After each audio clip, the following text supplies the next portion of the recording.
the good things about running your own podcast feed is sometimes you get to do something just out of the ordinary. The next few days is going to be one of those things. Is it going to catch on? I don't know. But I want to make use of this because I want to share with my audience.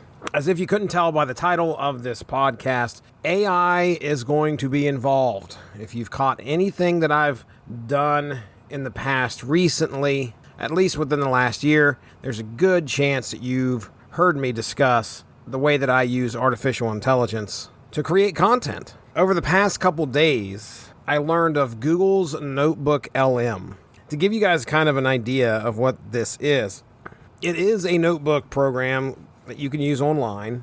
What makes it unique is the fact that you can take up to 50 sources for one notebook. So imagine you've got a notebook there. It's just a blank thing. You can add whatever you want. You can add text, whatever. But you can also add sources like links to it. What ends up happening is as you slowly add more things to it that are relevant to the topic that you're wanting to put together, it uses artificial intelligence to tie those things for you. There are a few things on there that you can hit to get information on the sources that you put together, one of which is a study guide.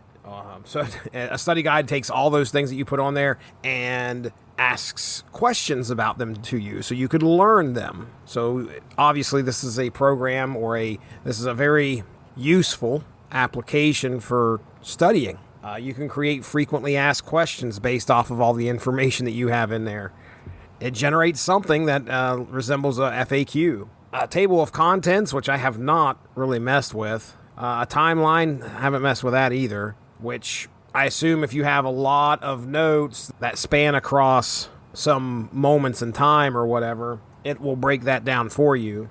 And the other thing is a briefing doc, which I've used quite a bit. It's fun because when you click on it, it goes through all the sources and essentially shows you a breakdown of a lot of the key points throughout the sources, all in one little handy little document that you can review and pick from. So that being the case that I use the most, imagine, let's keep this within the realm of comic books.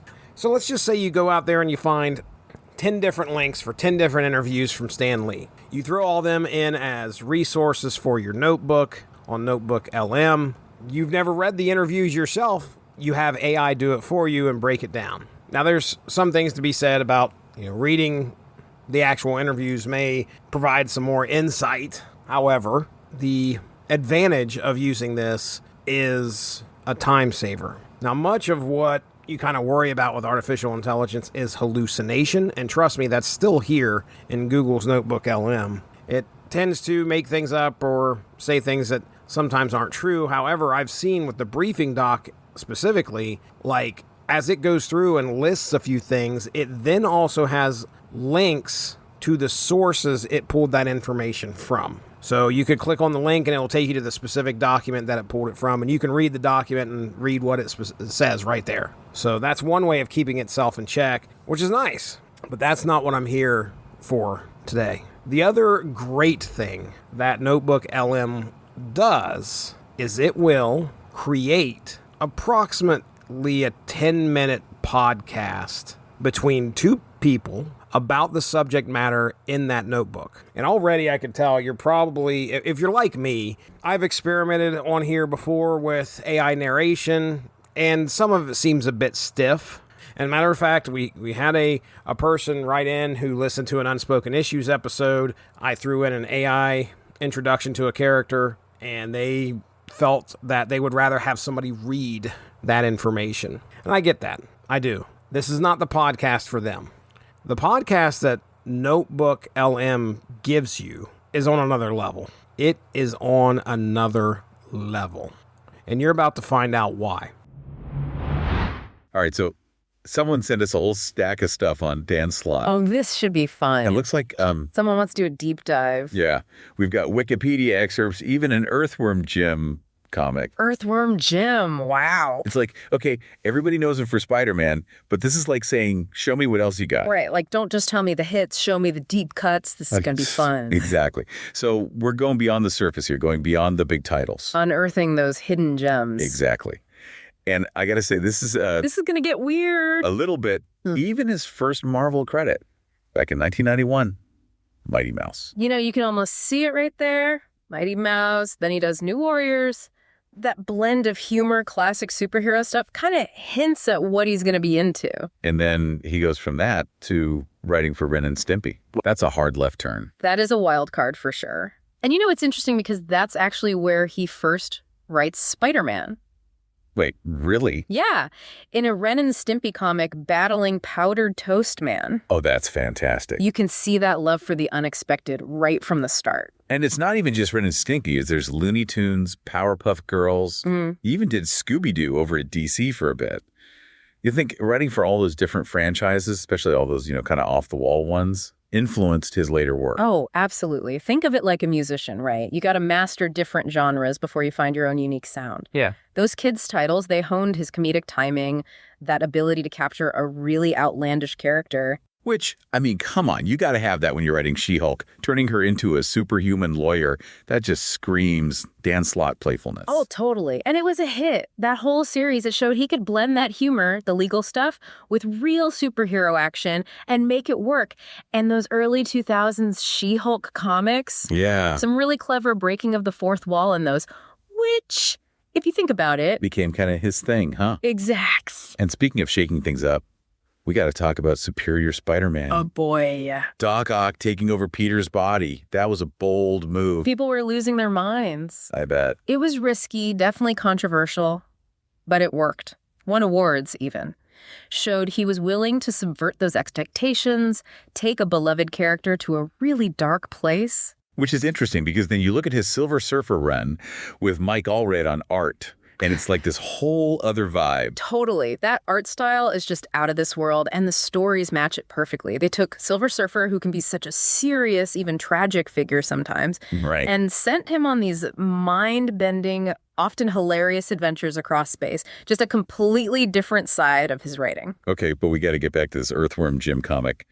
Marvel absurd. That sounds like they knew exactly what they were going for with that line. It was short-lived, but it let Marvel cut loose a little, Play with those licensed properties that already had a kind of offbeat humor to them. And Earthworm Jim fits right in there.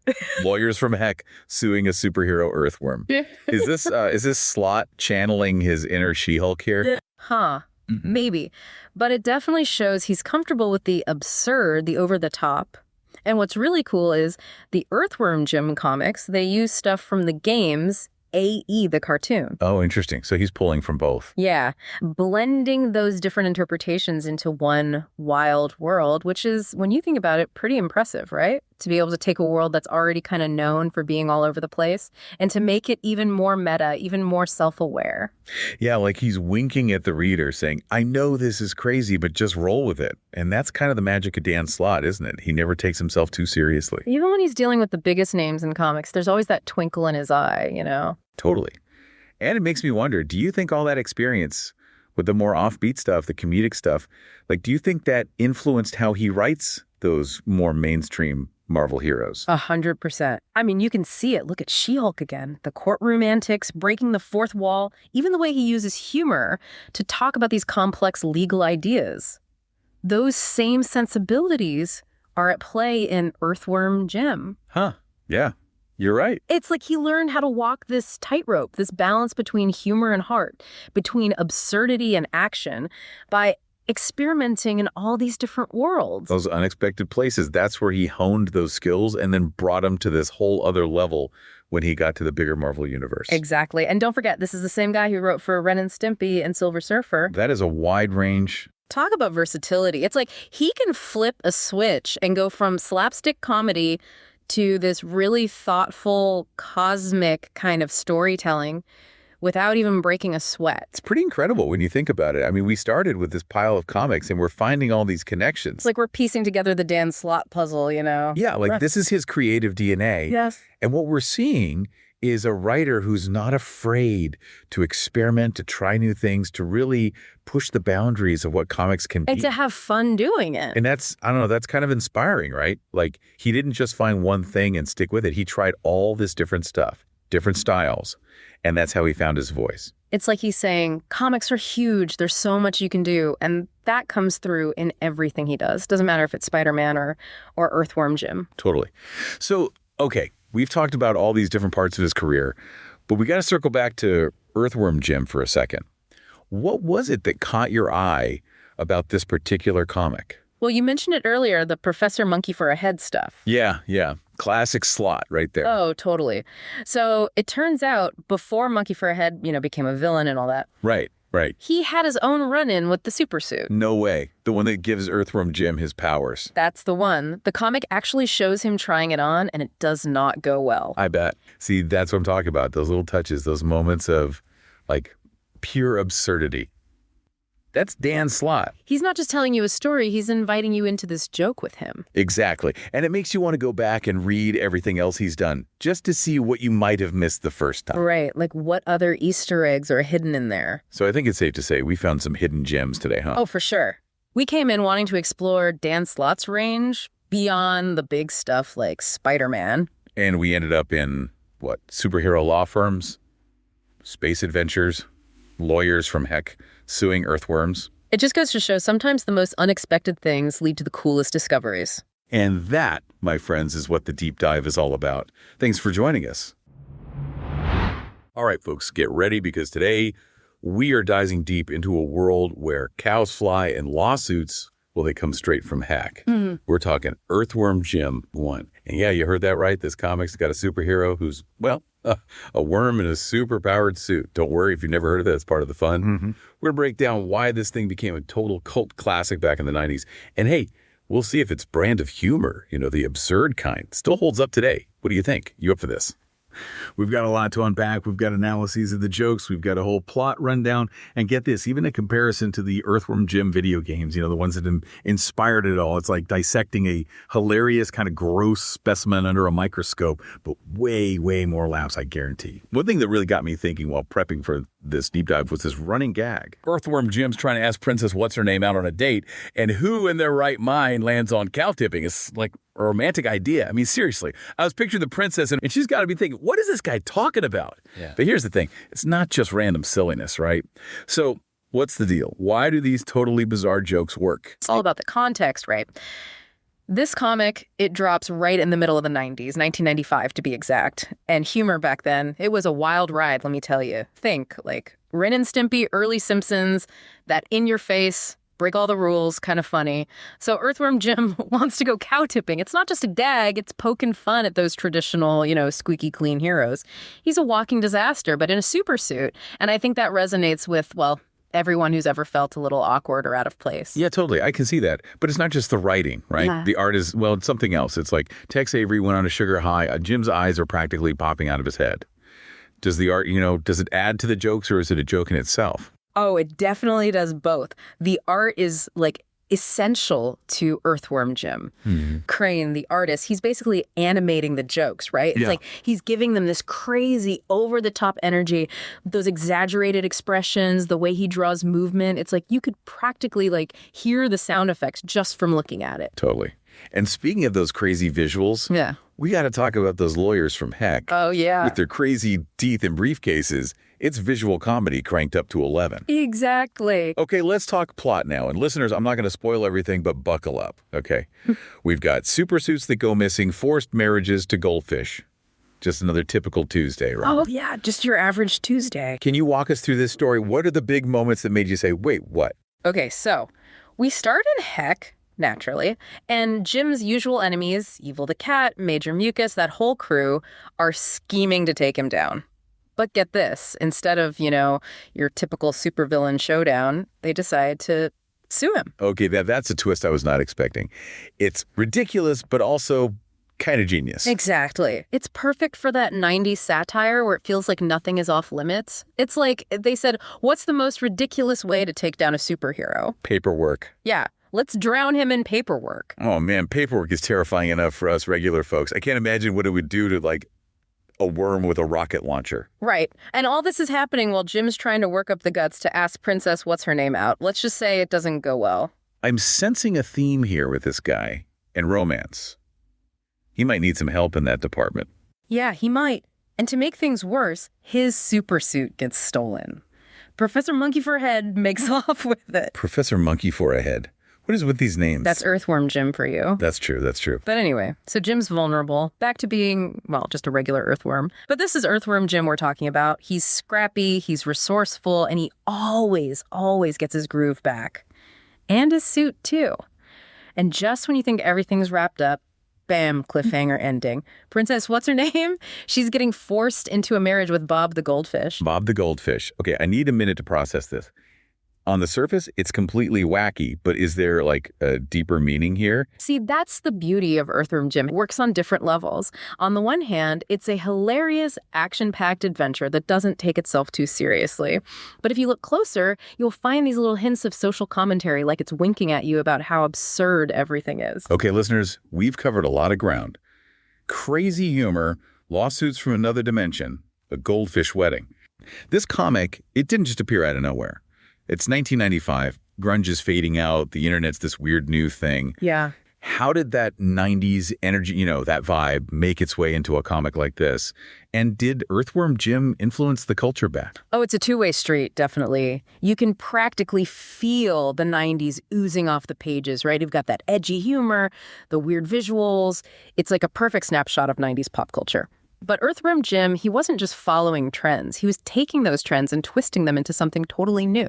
This was a time when anti-heroes were becoming a big deal. Right. You had your Bart Simpsons, your Beavis and Buttheads, characters who weren't afraid to be a little rough around the edges. And Jim, even when he's trying to be a hero, he fits right in. He's clumsy, he tells bad jokes, he kind of messes everything up. And that made him relatable to a lot of people who were tired of the whole perfect superhero thing, That's so true. He's like the ultimate 90s everyman, except he just happens to have a rocket launcher and a spaceship that looks like his head. Exactly. Speaking of 90s aesthetics, we got to talk about the art again. It's like someone took classic cartoons, like the really wacky ones, and then mixed in some like 90s weirdness. Yeah. And then cranked it up to 11. Does that make sense? Totally. Does that art, does it last? Does it still work? Or does it just scream, I was made in the 90s? It's kind of both, You can't really separate it from when it was made, and that's a big part of why people love it. Those bold lines, the exaggerated features, that crazy energy, it's a perfect capture of that moment in comics. But at the same time, good art is timeless, right? The way Crane uses those exaggerated visuals to sell the jokes, to make you feel it when Jim gets hit by a laser beam. That's good cartooning, no matter what decade it is. So it's like finding an old pack of Surgit in the back of your pantry. Hey. And when you taste it, it's still good. Still holds up. Exactly. A little blast from the past. Exactly. Okay, we have to talk about the video game. Some folks might not know, but this wasn't Jim's first rodeo. He was a video game star before he ever showed up in a comic book. Yeah, it was a big deal. For the fans of those games, how does this comic stack up? Did they capture that same magic, or does it fall flat? Adapting anything is tough, right? Especially a video game that people love. You want to stay true to what made the original great, but you also want to create something new, something that stands on its own 2 feet. It's a fine line to walk. It really is. And I think Earthworm Jim, one mostly pulls it off. You get the same wacky humor, that anything goes attitude, those characters that feel like they came straight out of a 16-bit video game. Totally. But what really impressed me is how they took that video game energy and put it right there on the page. It's fast-paced, it's action-packed, visual gags are hitting you left and right. It's like playing the game, but on paper. Exactly. You said it. So we've got this hilarious comic that's both a product of its time and somehow timeless. But what kind of impact did it have? It's time to get, well, a little philosophical. But, with a healthy dose of that Earthworm Jim wackiness thrown in. We've talked about the over-the-top humor, those 90s vibes, even those lawyers from Heck and their crazy lawsuits. Don't mess with lawyers from Heck. No, you don't want to do that. But now, the big question. Does this kind of humor, this blend of slapstick and satire, does it still work today? It's a tough one. Humor's like anything else. It changes, it evolves. What made people laugh back in the 90s, it might not land the same way today, Right. Like, remember those commercials for inflatable furniture? Oh, yeah. Totally a 90s thing. What they work today, who knows? It's a different world. Totally. But here's the thing about Earthworm Jim. It's not just about, like, the individual jokes. It's the whole vibe, right? Yeah. It's that pure absurdity. Embracing the ridiculous, the unexpected, a worm with a rocket launcher yelling, groovy. Classic. Exactly. Exactly. So does that make him, like, A timeless hero? Maybe. I think it makes him surprisingly relevant, you know? Think about it. The world today is like a lot. That's a lot. Nonstop information pressure, always got to be on. But Earthworm Jim, he's like, this reminder, it's okay to just laugh at it all, you know? Embrace the chaos, find the fun, and I don't know, a worm riding a rocket-powered hamster? It's a beautiful thing. It is. It's a beautiful, weird thing. It's like a palate cleanser for your brain after you've been doom scrolling all day. You just need a little Earthworm Jim to remind you that, hey, life is kind of ridiculous, and that's okay. Exactly. And that message, it speaks to people no matter what. It's like why we still love those classic cartoons, even if they feel a little old. It's that pure joy. You can't fake that. You know, I'm starting to think Earthworm Jim might be the philosophical guru we didn't know we needed. There you go. I like it. All right, listeners, time to blast off out of this deep dive. But before we go, we want to leave you with one last thought to ponder. What if Earthworm Jim got a reboot today? What would that even look like? Would he be fighting, like, internet trolls instead of evil cats? Oh, that's a good one. Would his suit run on social media likes? Yeah, that's scary. It is kind of scary. So much to think about. And until next time, keep exploring, keep questioning, and most importantly, keep diving deep.